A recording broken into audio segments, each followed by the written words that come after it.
So first you're going to start out with some of your clay scraps in the bag. It works best if you can mush them up kind of into small pieces. This is a great thing to do with your clay scraps. So next what you'll do is you'll pour just a little bit of water into it. Seal up the bag. And then you're going to start to kind of mush.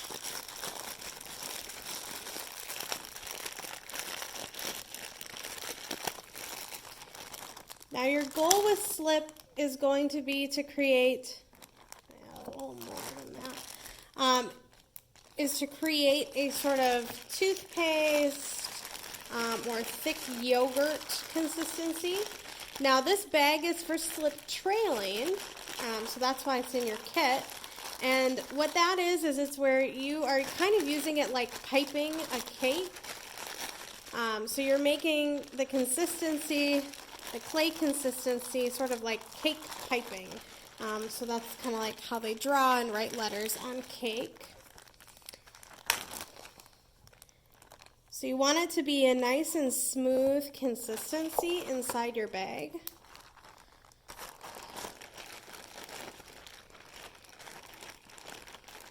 But you don't want it to be too gooky, because then what happens is it doesn't hold its shape when you're putting it on your clay. So you can kind of start to feel as you're squishing, and any like big clumps you're going to want to, I like to keep it out of the corners while I'm mixing, but any big clumps you'll want to kind of work through. The bag kind of keeps it from getting too messy.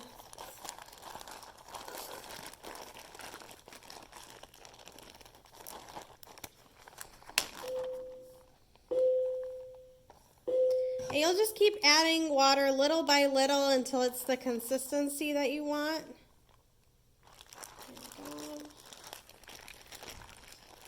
And you want to work out all the lumps so that the whole bag is one consistent piece. Once your clay is a pretty consistent mixture, you're going to choose a corner of your bag. And you're going to get as much clay out of it as you can. Then you're going to take a pair of scissors. And you're going to try to snip off just a teeny tiny corner. So it's not going to be huge. You just want to have a little tiny corner. That's going to create this sort of piping effect. So you can hold it like this, and then you can actually start to pipe out. I would test out your slip trailing on a piece of clay before you try it on your project. That way, if the hole's not big enough, you can always make a bigger one.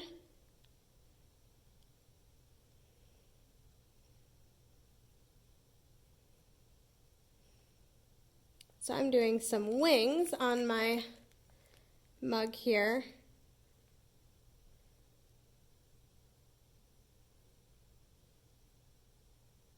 So that's pretty consistent. You can also do dots.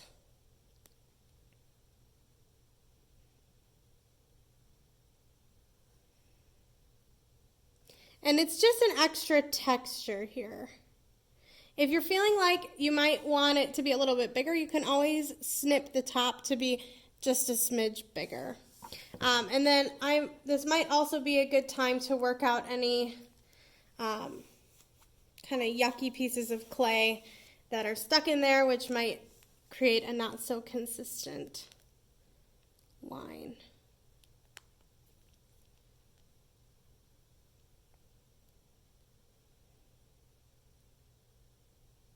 There we go.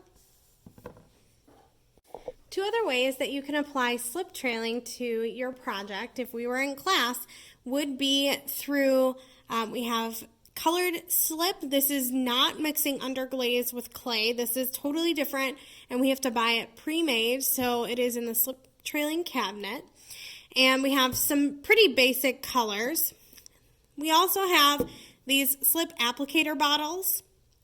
They work well, but do require a bit of hand strength to use. We have some smaller ones that you can use as well that have all different tips and nozzles that you can put on them. All right, so the first thing to do when you're trying these out is to shake them up.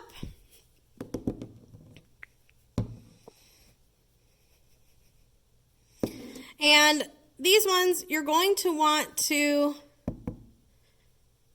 bring down a little bit low because sometimes the slip just kind of sits there. And then you're going to want to test it out on clay before you test it on your project. So before I go crazy on my project, I want to test this underglaze out, or this slip trailing. So it works really well to have bubbles. What I have noticed is that it doesn't always stay where you put it. But these underglaze or slip trailing bottles work really well to get a design. That gets pretty smooth, but the tip here is really large, so you can't get a much smaller design. Glaze applicator bottles, remember that you need a little bit of hand strength. You can control the consistency of this clay. Remember, it does require a bit of hand strength. You can start to squeeze out your design. There we go. So you can get a thinner bottle application there, a little bit thicker, but you get some colors with the Minnesota clay. And then you get to control how big you cut your bag. If you're using the bag, you get to control what and how thick that slip trailing is. All right, if you're looking to apply slip to your project, you need to do it when it is leather hard or almost leather hard. Once it gets drier than leather hard, you won't be able to apply slip because it won't stick. I like to draw my designs on whatever I'm doing first. I just like to really lightly draw them in, not with anything sharp. You don't want to create air bubbles or anything, but I just like to kind of sketch out what it's going to look like and where my slip needs to go. And then I can go ahead and get started. So I'll take my bag. We'll try this out here.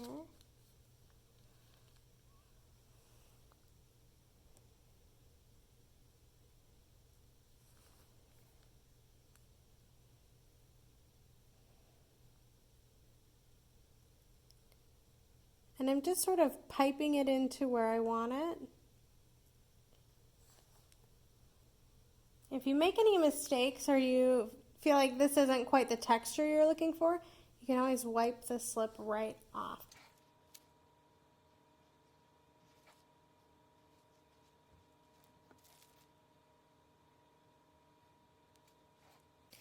One thing you can do while your slip trailing is kind of still drying, if you have any big goopy areas that you don't want, remember that you can wipe it right off, but you can also smooth it out. So before it starts to dry and harden, I can go through and I can start to sort of smooth out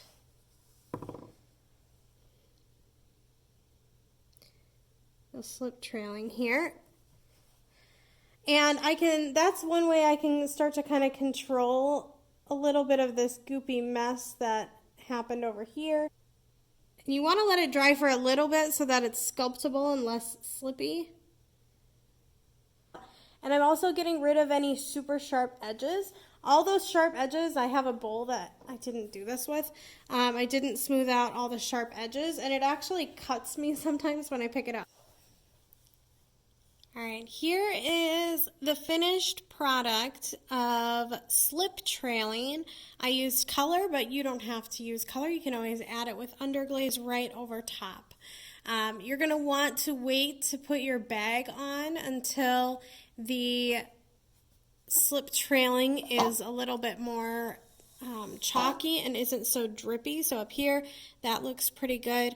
Down here, See how it's still shiny? You don't really want it to be shiny.